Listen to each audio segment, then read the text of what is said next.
watchOS 11 is officially out, and in this video we're going to talk about everything that is new. First off, we have 4 new apps for the Apple Watch. The first one we're going to talk about is probably going to be the most popular, and it is called the Vitals app. What this app does is you sleep with the Apple Watch overnight, you get all this kind of tracked data, and it's just going to tell you how everything went overnight. So last night everything was pretty typical. I can scroll through. My heart rate was in its typical range, which was 63.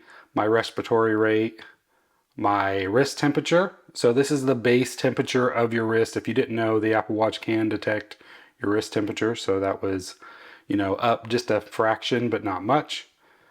My blood oxygen was 96.1. Now, you may see this one, you may not, because if you're in the US and you have a newer watch, that sensor has been turned off.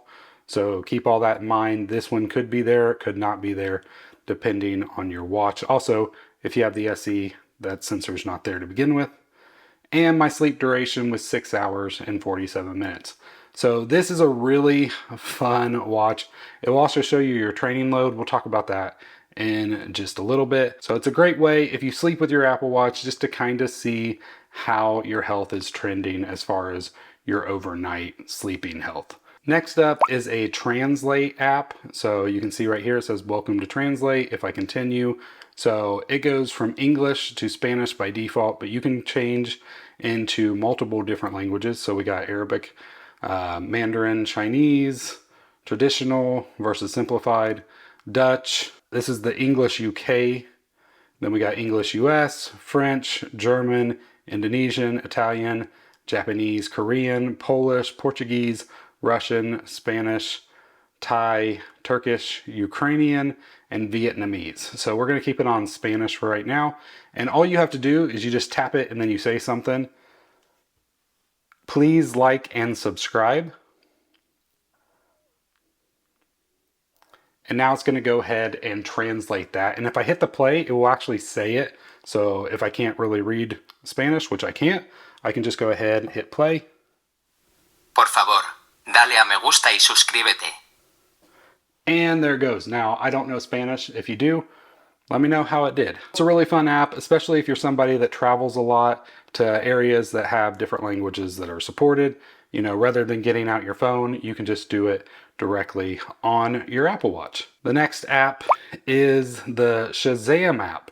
So if you're listening to music and you like to listen to music, maybe you're out and you hear a song and you don't know what it is. This before was a third-party app that you had to download. Apple bought them a long time ago, and it's been integrated into Siri. You could always ask Siri, what song is this? But now they have a dedicated app that is automatically on the watch. You don't have to download it, which is kind of nice.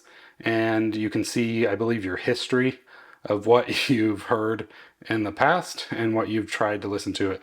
I'm not a big music person, so I've just randomly used it just to get some data in here. Just recently, they announced the last app in here that I believe, and it is the Tides app. So if you're around a body of water and you like to surf, you can now see tide information. So right here, it defaults to the Maverick Beach, and you can just go around and see what the tides are supposed to be like, but maybe Maverick's Beach isn't the one you like. So up here, there's a little menu item, you can tap that, and then you can see a few different beach options. It looks like there's a plus option in here as well to maybe look for different ones, but I don't really see anything there. So as of right now, it looks like they may only support 3 different beaches, but I'm sure they're going to be adding more in the near future. And maybe if you're around one, maybe it can automatically get that data as well. The Activity app has also gotten some updates. So if I go in here, you can see we now have the training load. So as you do, especially like outdoor workouts and stuff, it tracks like your load as far as how hard it is, how easy it is, and just kind of keeps you in a zone. You don't want to train too hard and then either burn out or injure yourself, but you also want to make sure that your working out is beneficial for you. So this kind of thing, a lot of people that work out a lot are very excited for this. I am personally also trying to get in better shape, so I'm hoping this app can help me out with, you know, hitting like a training load and all that kind of stuff that may be a little higher than what I'm doing right now. Along with training load, we also have some more customization in here. So with the move ring, you can actually hit this plus and minus button. You can actually change your goal for just today. So maybe you need a rest day and you don't want to hit, or maybe you're gonna, you know, go strong and you want to run a marathon and you want to have a goal for that. So you can have that and change your goal for today and increase it or decrease it as you want. But you can also come in here and change your schedule. So you can have a different move goal for every single day of the week. So whether, you know, Mondays are stronger days for you, so you want to burn more calories on that, or as I have it, Sundays are a little less. I go to church a couple times and I'm doing a lot of stuff with family, so I may not hit my goals, so I want to decrease it on Sundays. You can set this schedule however you want, which is really great. And once you're done, you just hit this set schedule button and it's going to save all that data. Same thing with the exercise and your stand goal. You do now have the option to change for the day or change your daily goal. We've had the change your daily goal for a while, but this change for today is really nice on those days that you just need a little extra rest or you really know you're going to push yourself. So I really like seeing that because you don't have to keep going back and forth into the app to change those. You can just change it once and then the next day it will go back to your normal daily goal. Along with the fitness category, we do have some new workouts. So if I go into the workout app, you may notice, I'll just go right here. We now have the indoor walk actually shows the treadmill. So that's kind of cool. But we have more indoor outdoor workouts than before. So if I go into add workout, you'll see it has the top ones as always.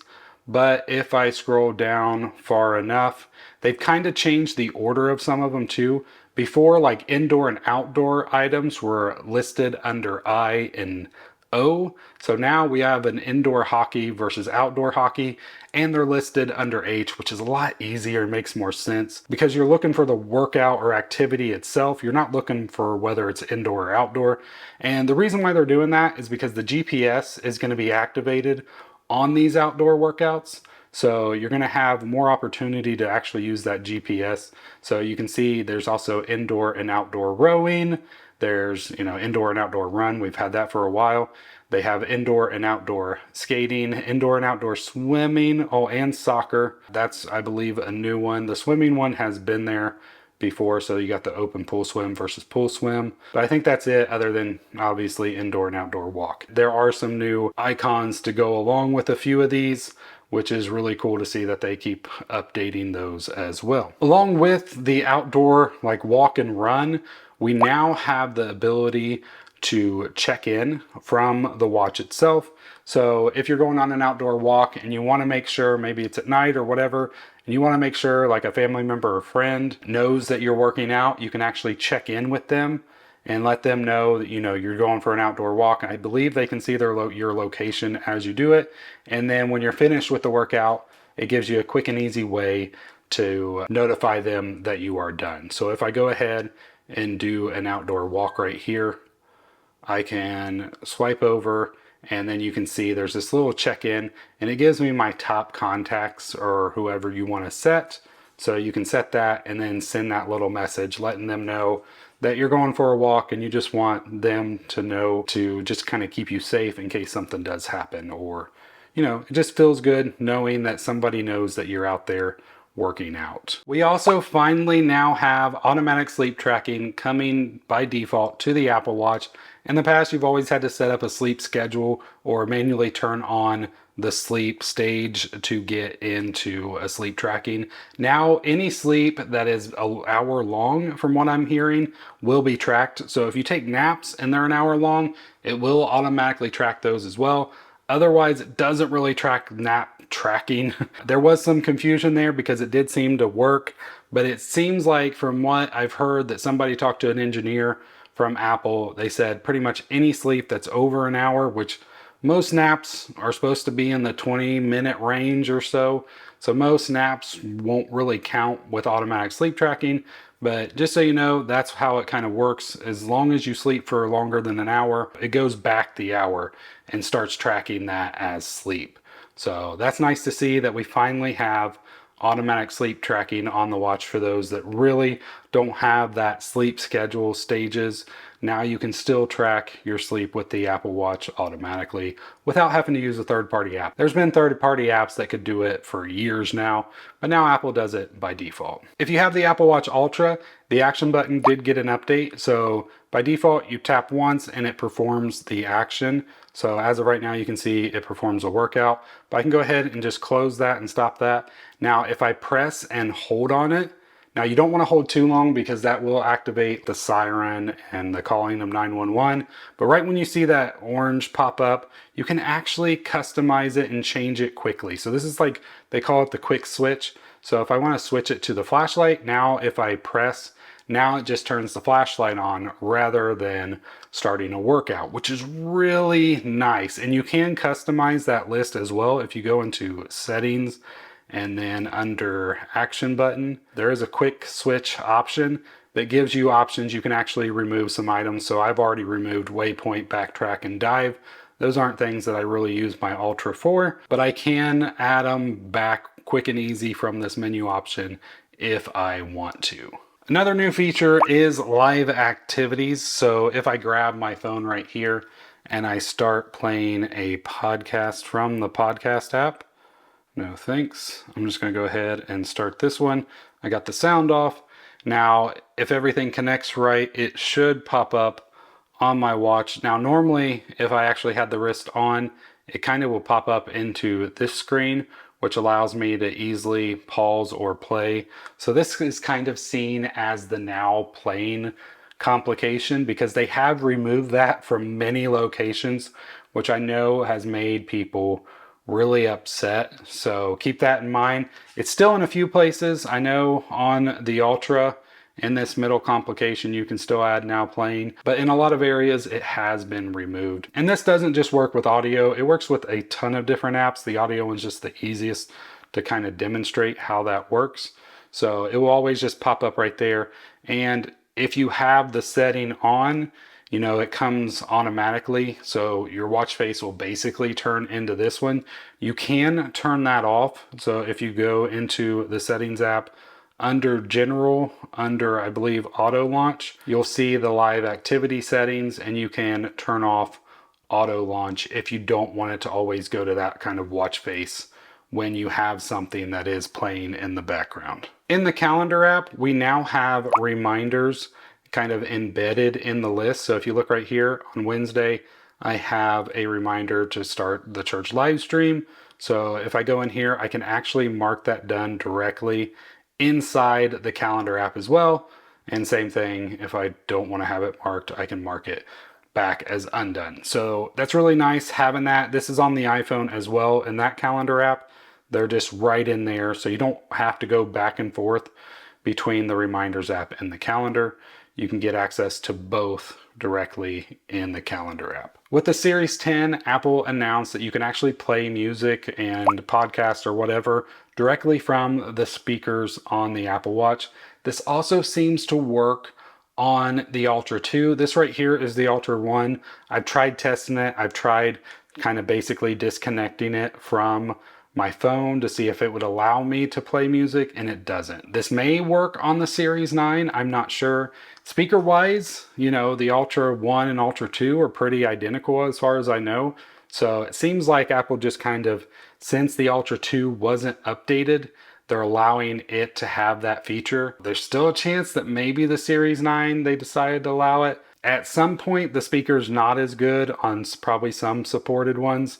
So they just drew the line with possibly the Series 9. I don't have one to test, but they definitely drew it with the Ultra 1. There has also been multiple watch faces removed from this build, something that Apple's not really done before. And what they are, they're the chronograph, the Explorer, numerals, and the series watch face. And I know that's made a lot of people upset as well.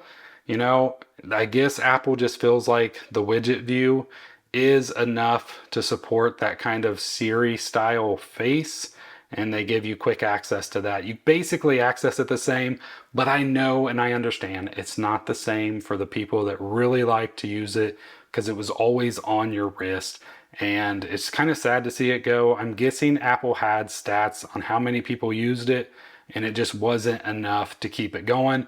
Hopefully we see some new series features in a future update. As of right now, this still has the old series look, but so does iOS 18. The new series comes with iOS 18.1, so maybe in a future watchOS 11.1, we'll get that nice rounded Siri. I can show you what the new series looks like real quick on my phone.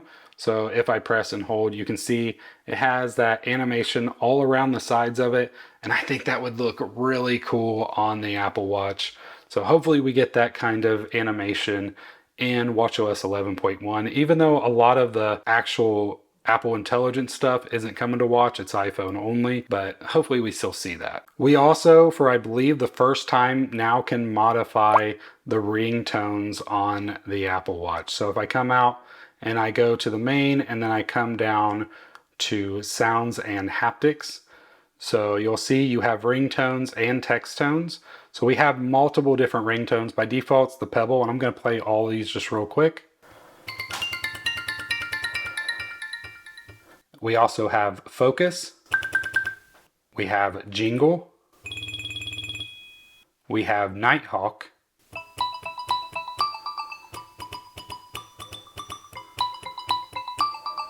Transmit.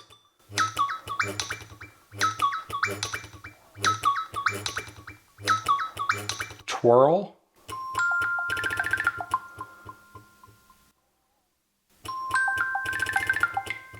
And some of these get really crazy the longer they play. Wind up.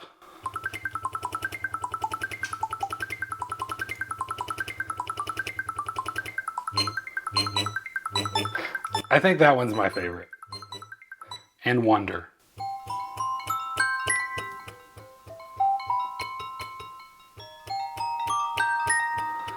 So I'm going to go with wind up because that one just gets crazy and it's just a lot of fun. And then also new text tones. So we have the default. We have brilliant, cheer, flutter, globe, moment. Now some of these you've heard before because they're used in other places. Scoop, timekeeper, tinker. So those are really fun too. I'm gonna go with brilliant for right now. But you'll notice some of those, like moment, is used for calendar alerts, and the default is the globe. So we've heard those before, we've just not been able to modify them.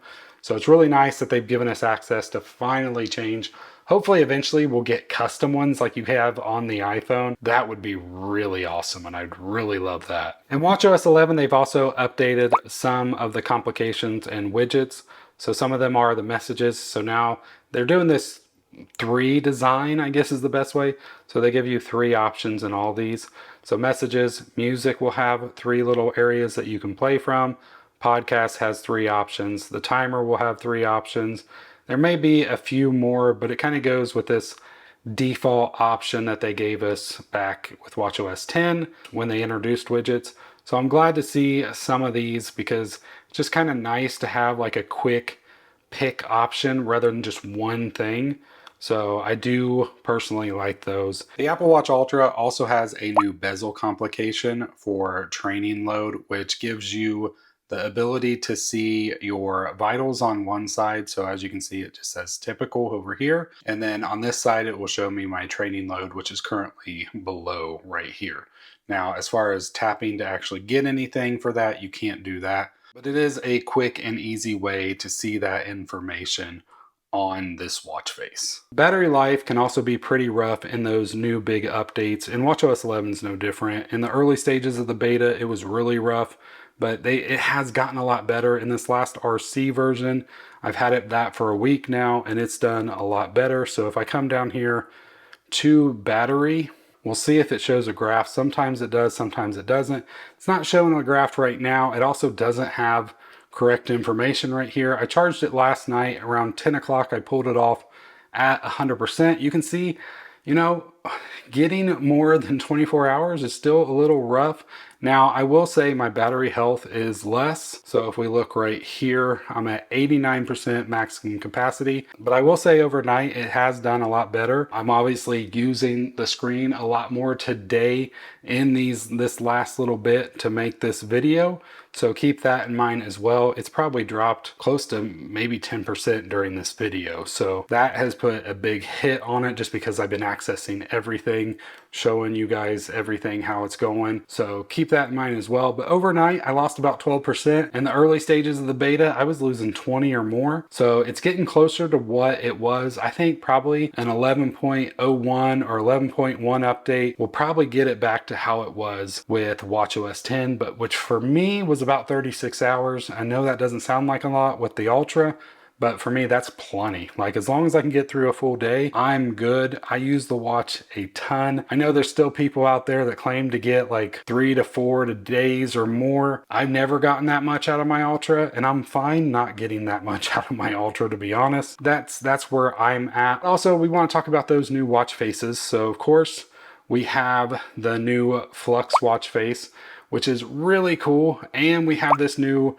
Reflections watch face along with an updated photo watch face. But I did want to point out, if you have an old photo watch face, you will see right here when you go to edit it, it actually says upgrade. So if I click on the upgrade button, there's nothing you can actually do from the watch itself with the photos watch face, which is kind of a bummer, but it says to, go to the phone and launch that. So if I go to the phone right here, so right in here, I can go to that watch face right here, and you'll see it says make changes to the new photo watch face. And if I go ahead and click this new photo face, it's going to create a whole new photo watch face.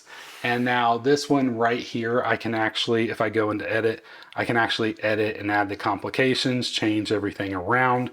If you want to see all the new watch faces and way too much detail, showing you all the new color options and everything, I have a whole video on it already right here. And if you're interested in this band at all, this is a titanium band. Looks amazing on the Apple Watch Ultra. I have a video on it. You can click right there to see it. Thank you so much for watching. I hope to see you in one of these videos, and I hope you have a great rest of your day. God bless.